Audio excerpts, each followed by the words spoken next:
Hello and welcome to my channel. आप सभी का मेरे चैनल पर स्वागत है। क्लास 11th बिजनेस स्टडी दोनों मीडियम में, हिंदी और इंग्लिश में, ये मेरी वीडियो होती हैं। यूनिट 6 हम अभी कर रहे हैं। सोशल रिस्पॉन्सिबिलिटी का टॉपिक है। बिजनेस एथिक इस बार हमारे कोर्स में नहीं है, 2020 और 21 में। नेक्स्ट ईयर ये कोर्स में दोबारा होगा। तो सोशल रिस्पॉन्सिबिलिटी का पार्ट फर्स्ट मैं इस वीडियो से पहले कर चुका हूँ, आप उसको देख सकते हैं, जहाँ इसका मीनिंग, क्या आर्गुमेंट इसके फेवर में है, क्या इसके अगेंस्ट में है और रियलिटी क्या है वो बताया गया है। साथ ही साथ कितने प्रकार की सोशल रिस्पॉन्सिबिलिटी होती हैं वो भी इस पार्ट में बताया गया है। आज हम इसका पार्ट सेकंड करेंगे और पार्ट सेकंड में हम देखेंगे कि सोशल रिस्पॉन्सिबिलिटी एक बिजनेस की डिफरेंट सेक्शन जो सोसाइटी के हैं उनके प्रति क्या बनती है, पॉल्यूशन, एनवायरनमेंट और बिजनेस का क्या रिलेशन है, किस तरीके से प्रदूषित हो रहा है एनवायरनमेंट और बिजनेस को क्या करना चाहिए उसको सही करने के लिए इस वीडियो में हम देखेंगे। तो चलिए चलते हैं अपनी वीडियो के पार्ट पर और देखते हैं उन सभी चीज़ों को जो हमारे लिए इस वीडियो में ज़रूरी है।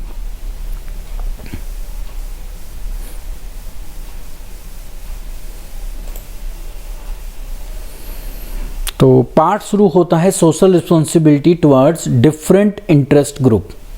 तो सबसे पहला जो इंटरेस्ट हमने लिया है या समाज जो सोशल रिस्पॉन्सिबिलिटी सबसे पहले एक बिजनेस की बनती है वो अपने शेयर होल्डर्स के लिए या ओनर के लिए बनती है। अब क्या रिस्पॉन्सिबिलिटी बनती है अगर वो हम देखें तो देखिए, सबसे पहले है कि उस व्यक्ति ने जिसने उस कंपनी में पैसा लगा रखा है उसको फेयर रिटर्न दें हम, मतलब कि उसको उचित पैसा वापस करें। तो ऑब्वियसली हम बात किसकी कर रहे हैं कि प्रॉफिट को इस तरीके से मैक्सिमाइज करें कि शेयर होल्डर ने जो भी पैसा लगा रखा है उसके बदले में उसको उचित जो है रिटर्न मिल सके।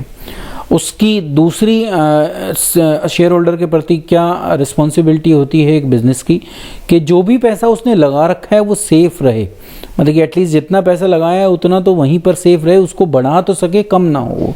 तो उसकी सेफ्टी भी करनी है कैपिटल की, इन्वेस्टमेंट की। Provide the shareholder with regular, accurate and full information about its working as well as scheme of future growth। तो बिल्कुल सही, रेगुलरली और फुल इंफॉर्मेशन बिजनेस की प्रोवाइड की जा सके शेयर होल्डर को। साथ ही साथ भविष्य में विकास करने की क्या संभावनाएं हैं उसकी जानकारी भी हम किसको दे सकें, शेयर होल्डर या ओनर को दे सकें। तो सोशल रिस्पॉन्सिबिलिटी अगर हम शेयर होल्डर या ओनर के प्रति माने तो ये सोशल रिस्पॉन्सिबिलिटी बनती हैं एक बिजनेस की। अब अगर दूसरे पार्ट पर चले, दूसरे सेक्शन पर चले तो वो आती है वर्कर की, जो उसका एक अहम हिस्सा होते हैं एक बिजनेस की मालिक के बाद, तो वो है वर्कर। तो वर्कर को ऐसी अपॉर्चुनिटी दी जा सके कि वो मीनिंगफुल वर्क कर सके, मतलब कि ऐसे काम कर सके जिससे उसका खुद का विकास हो और बिजनेस का भी विकास हो। तो उसको कहा जाता है मीनिंगफुल वर्क, मतलब सार्थक कार्य आपसे कराए जाएं। ये एक श्रमिक को, एक वर्कर को ये अपॉर्चुनिटी मिलनी चाहिए। ऐसी वर्किंग कंडीशन को डेवलप किया जाए बिजनेस के द्वारा जिससे वो आपस में जितने भी कर्मचारी हैं वो सहयोग की भावना के साथ काम करें और जो उनके अंदर की योग्यता है उसका पूरा उपयोग करें। तो फुल कैपेबिलिटी के साथ काम करें, फुल्ली कोऑपरेटेड हों आपस में, एम्प्लॉई के रूप में भी और एम्प्लॉई और ऑर्गेनाइजेशन के रूप में भी उनके बीच में अच्छा कोऑपरेशन हो। एक रेस्पेक्ट करनी चाहिए डेमोक्रेटिक राइट ऑफ वर्कर की, जो भी यूनियंस हैं उनके थ्रू। तो मतलब कि एक तरीके से एक कर्मचारी को, एक वर्कर को सुना जाए, ये एक बिजनेस को सोशली रिस्पॉन्सिबिलिटी उसकी बनती है। उसको फेयर वेजेस दी जा सके, फेयर डील दी जा सके, ठीक है, मैनेजमेंट के थ्रू। तो ये भी उसको मिलना चाहिए कि जैसा वो कार्य कर रहा है उसके हिसाब से उसको फेयर वेजेस और फेयर डील प्रोवाइड की जाए मैनेजमेंट के द्वारा। तो ये बनती हैं हमारी social responsibility towards worker as पर एनसीईआरटी, क्योंकि जितना भी मैटर है ये एनसीईआरटी के ऊपर बेस्ड है। थर्ड जो सोशल रिस्पॉन्सिबिलिटी बनती है वो जिस व्यक्ति को हम बेच रहे हैं, मतलब कि कंज्यूमर, उसके प्रति बनती है।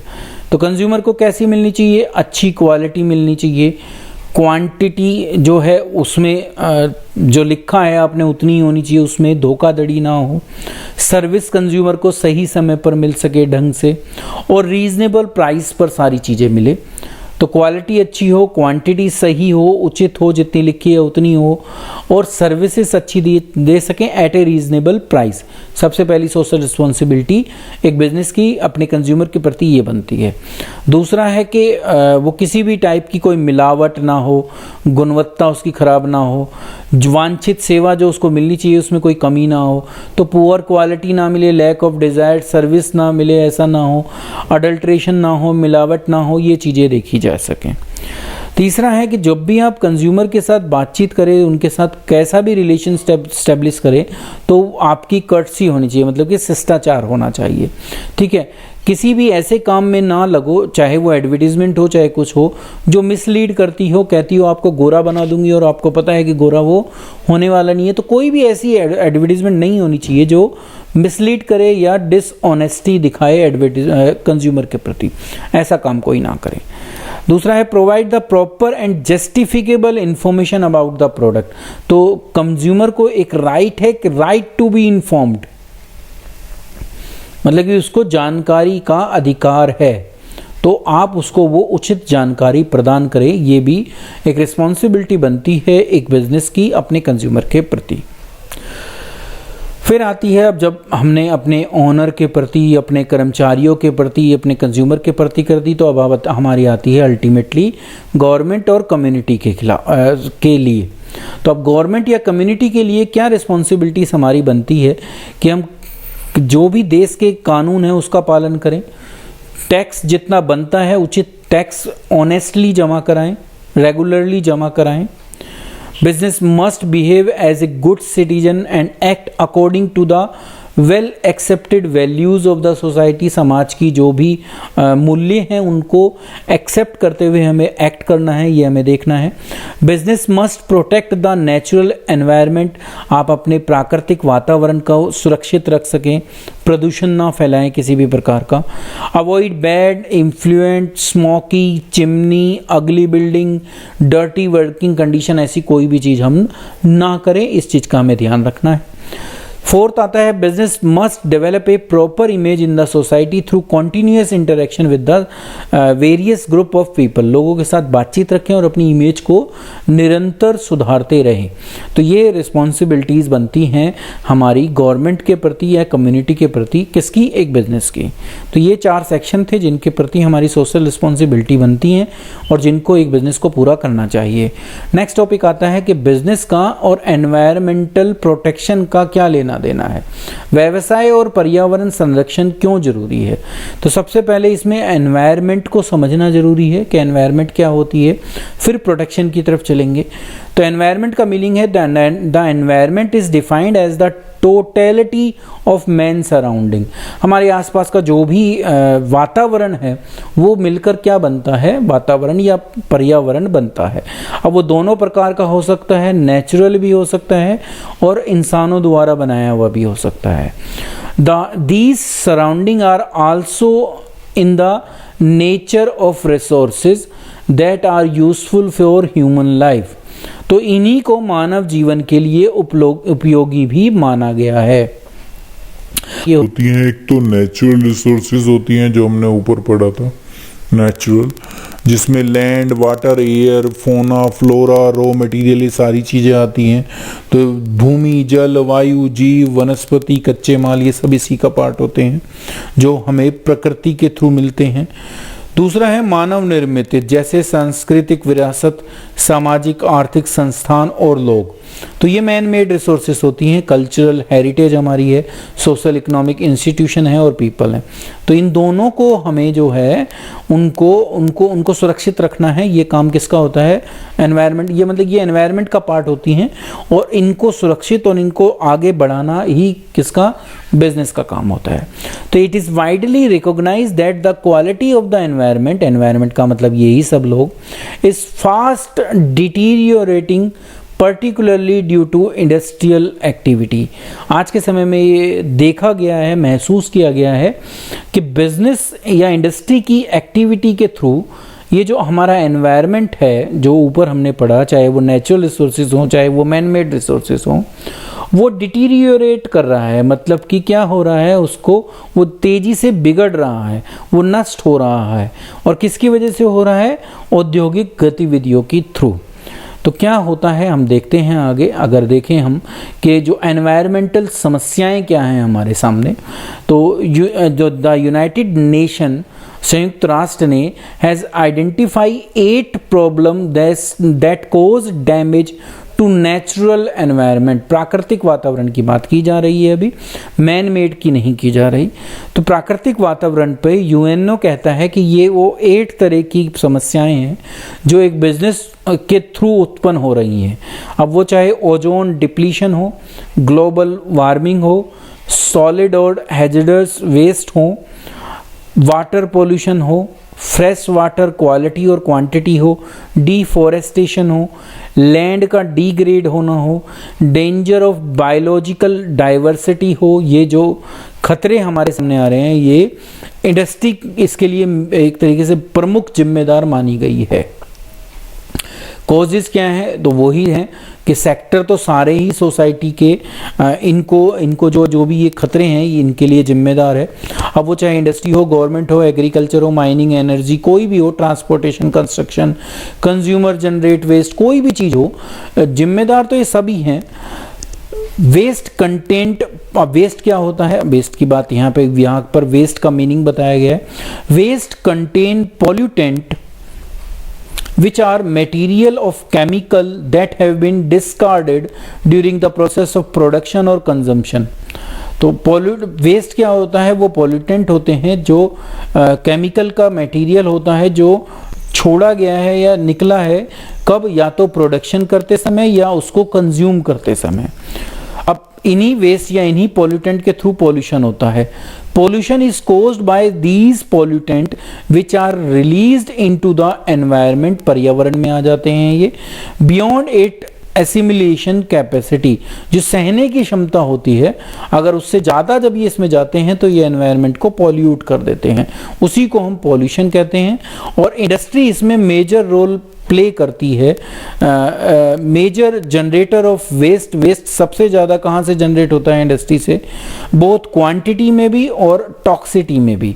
तो दोनों ही में कि विषाक्तता में भी और मात्रा में भी जो उद्योग है वो सबसे ज़्यादा प्रमुख जनरेटर के रूप में देखा गया है।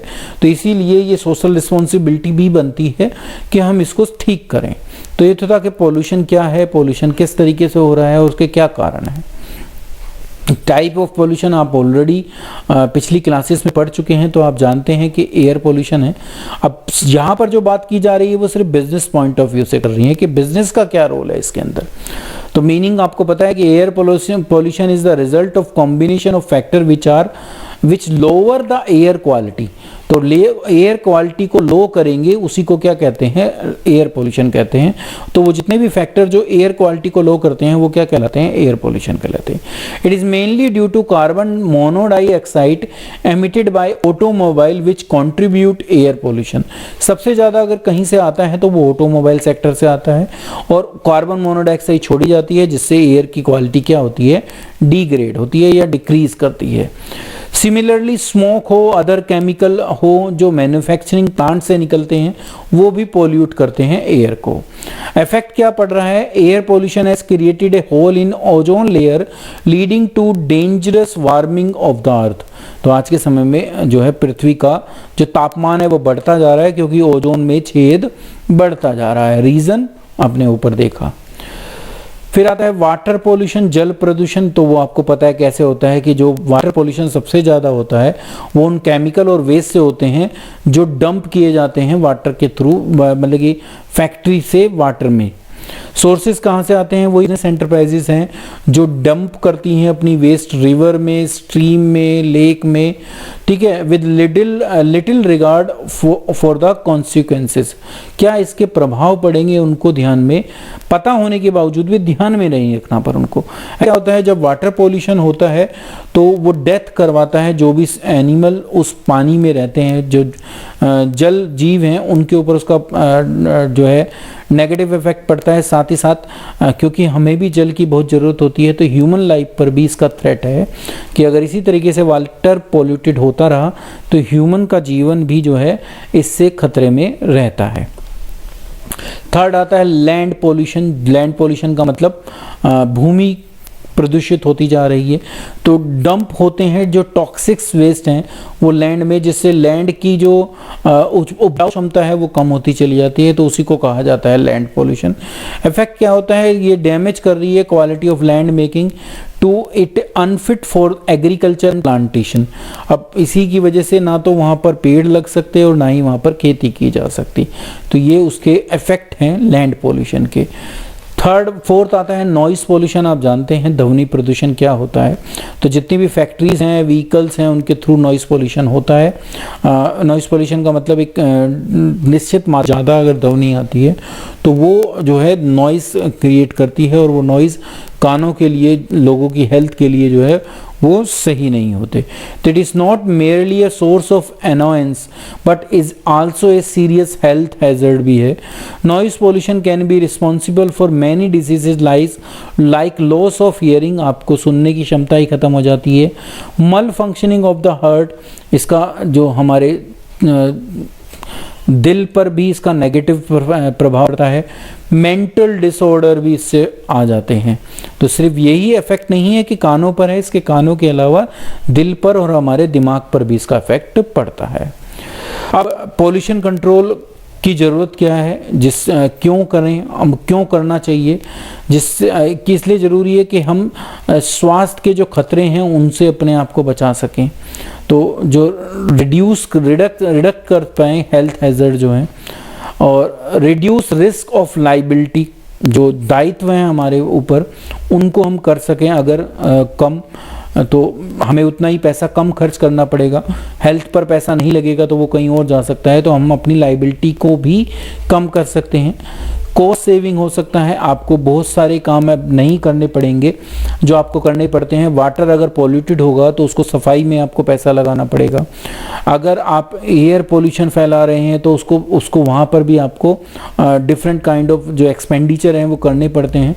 तो अगर आप इन चीज़ों का ध्यान में रखोगे तो आपकी कॉस्ट भी बचेगी सभी लोगों की, अब वो चाहे कंपनी की हो, चाहे वो गवर्नमेंट की हो, सबकी हो।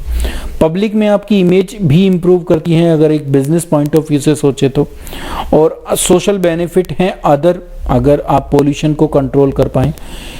क्लियर विजिबिलिटी आ जाती है, देखते हो आप, देखने में हमें दिक्कत आती है, वो नहीं आएगी अगर जो पोल्यूशन नहीं होगा। बिल्डिंग क्लीनर लगती है, better quality of life improve हो जाती है। तो ऐसे ही बहुत सारे फ़ायदे हमें होते हैं अगर हम पोल्यूशन को जो है कंट्रोल कर पाए तो। अब उसमें रोल बिजनेस का क्या है, क्योंकि बिजनेस सबसे मेन रोल प्ले करता है एनवायरनमेंट को पोल्यूट करने में, तो उसका मेन रोल भी है बिजनेस को या एनवायरनमेंट को प्रोटेक्ट करने में। तो देखिए पहला बताया है उसमें क्या रोल है कि द एंटरप्राइजेज या business has to create maintain and develop work culture for environmental protection and pollution prevention. तो वो इस तरीके से आप क्रिएट करे एनवायरनमेंट अपनी जहाँ पर वो काम कर रहे हैं, और फिर उसको मेंटेन भी करे। सिर्फ क्रिएट नहीं करना, उसको मेंटेन भी करना है और डेवलप भी करना है ऐसा सिस्टम जिसके थ्रू हम एनवायरनमेंट को प्रोटेक्ट कर पाएँ और पोल्यूशन को रोक पाएँ। तो ये दो चीज़ें हमें अपने वर्क कल्चर के अंदर लानी है। वेस्ट नहीं करना, पानी को प्रदूषित नहीं करना, एयर को पोल्यूट नहीं करना चिमनी लगाकर, डिफरेंट जो भी ज़रूरी चीज़ें हैं, तो वो सारे कदम उठाएं हम, जिसके थ्रू हम क्या कर पाएँ, अपने एनवायरनमेंट को प्रोटेक्ट कर पाएँ और पोल्यूशन को प्रिवेंट कर पाएँ। तो पहला काम ये था एक बिजनेस का जो करना चाहिए उसको। दूसरा है वो ये इंश्योर करे कि commitment to environmental protection is shared throughout the enterprises by all division and all employ. तो आपकी जो भी और एक ऑर्गेनाइजेशन है, उस ऑर्गेनाइजेशन के हर स्तर पर उन जो आपने जो भी ऊपर डिसीजन लिए हैं कि हम किस तरीके से अपने एनवायरनमेंट को पॉल्यूट होने से बचा सकते हैं और उसको एक सेफ एनवायरनमेंट बना सकते हैं, वो आपकी हर डिवीज़न में फॉलो हो और आपका हर एम्प्लॉय उसको फॉलो करे। ये देखना भी आपको होता है कि सिर्फ नियम बना देने से कुछ नहीं होता, नियमों का पालन भी करवाना है। तो ये सुनिश्चित करना भी हमारा ही काम है कि हम पर्यावरण को संरक्षित कर पा रहे हैं, उसके प्रति प्रतिबद्ध हैं हमारा हर एक एम्प्लॉय और हमारी एक एक डिवीज़न। थर्ड आता है कि डेवलपिंग क्लियर कट पॉलिसी, आपकी पॉलिसी बिल्कुल क्लियर कट होनी चाहिए और आपके जो भी प्रोग्राम है फॉर परचेजिंग गुड जो है जो क्वालिटी आप खरीदोगे रॉ मटेरियल की वो अच्छी क्वालिटी का होगा। आप सुपीरियर टेक्नोलॉजी को यूज़ करेंगे, साइंटिफिक टेक्निक यूज़ करेंगे डिस्पोजल करने की, जो भी वेस्ट आपका है उसको, और या उसको ट्रीटमेंट देने की जिससे वो जो है किसी और चीज़ में यूज़ किया जा सके। और एम्प्लॉय की स्किल को डेवलप करोगे जिससे वो पोल्यूशन कंट्रोल करने में समर्थ हो। तो ये एक हमें देखना है कि ऐसी पॉलिसी और ऐसे प्रोग्राम हमारे पास होने चाहिए। फोर्थ आता है कि कंप्लाइंग विद द लॉ, जितने भी नियम हैं उनको हम पूरी श्रद्धा के साथ पालन करें, उनको उनकी रेगुलेशन को माने जो गवर्नमेंट ने हमारे ऊपर एप्लीकेबल की हैं, जिससे पॉल्यूशन को रोका जा सके।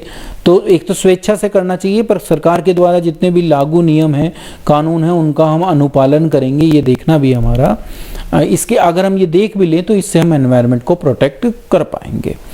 फिफ्थ पॉइंट आता है कि पार्टिसिपेशन करना, गवर्नमेंट के जितने भी प्रोग्राम है relating to management of hazardous substance कैसे हो, उनमें पार्टिसिपेट करें। वहाँ से आपको नॉलेज मिलेगी बिजनेस को कैसे उसको वो ढंग से यूज़ कर सकते हैं, उस जो टेक्निक उनको सिखाई गई है जिससे एनवायरनमेंट पॉल्यूट ना हो।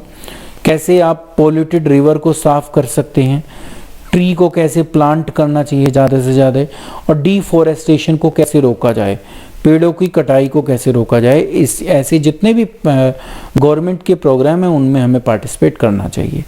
सिक्स आता है periodical assessment of pollution control programme, जो भी आपने पीछे पोल्यूशन को कंट्रोल करने के लिए प्रोग्राम बनाए हैं उनको आप एक पीरियड के बाद असेस करें, क्या वो उनका पालन हो पा रहा है जैसा आपने सोचा था। ठीक है, अब वो चाहे लागत के रूप में हो चाहे वो उनके बेनिफिट के रूप में हो। एजुकेशनल वर्कशॉप हम अरेंज करें अपने एम्प्लॉयज़ के लिए, ट्रेनिंग मटेरियल हमारे पास हो, टेक्निकल इन्फॉर्मेशन हमारे पास हो।